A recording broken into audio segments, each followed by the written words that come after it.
تعال اقول لك على اهم اخبار النهارده واهم الانتقالات، زي مصير فيراتي مع باريس سان جيرمان وصفقات برشلونه، والمان يونايتد مهتم بلاعب برشلونه، وسيرجيو راموس بيحدد النادي اللي هيروح له بعد رحيله عن باريس سان جيرمان، وكمان مده غياب فينيسيوس عن ريال مدريد بعد الاصابه. بعد محاولات الهلال السعودي والاهلي السعودي، فيراتي بيحدد النادي اللي هيروح له في انتقالات صيف 2023.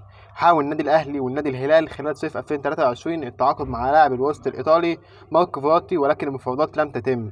فيراتي كان موافق على الانتقال للهلال، ولكن المفاوضات بين الهلال وباريس سان جيرمان لم تتم.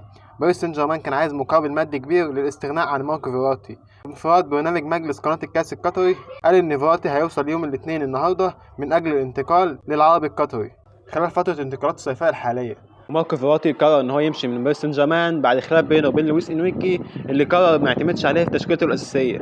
رئيس برشلونه يعلق على الصفقات اللي خلصها نادي برشلونه في الاسبوع الاخير من سوق الانتقالات. يسابق نادي برشلونه الزمن لتدعيم صفوفه مع دخول الاسبوع الاخير في فتره الانتقالات الصيفيه.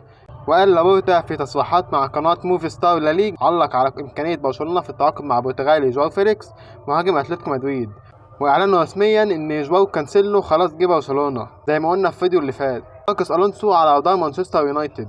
صحيفة الماركة الأسبانية كشفت على اهتمام مانشستر يونايتد الإنجليزي بالحصول على خدمات ماركوس ألونسو ظهير برشلونة، ورغم نجاح برشلونة في تسجيله في القائمة، ويبدو أن رحيل ماركوس ألونسو على برشلونة مش بعيد. بيفكر النادي الكتالوني في التخلص منه بسبب راتبه العالي، وهو اللي هيساعد برشلونة على التماشي مع قوانين اللعب النظيف في الدوري الأسباني.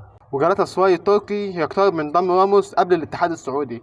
يقترب نادي جالاتا سراي التركي من توقيع العقود مع المدافع الأسباني سيرجيو راموس، والاتحاد السعودي كمان مهتم براموس، والاتحاد عايز يضم راموس لتعويض غياب احمد حجازي اللي يعاني من اصابه قطع في الرباط الصليبي. وذكرت تقارير اعلاميه ان جلاتا سراي بيزاحم الاتحاد على ضم راموس في صفقه انتقال حر بعد انتهاء علاقته بنادي باريس سان جيرمان الصيف ده.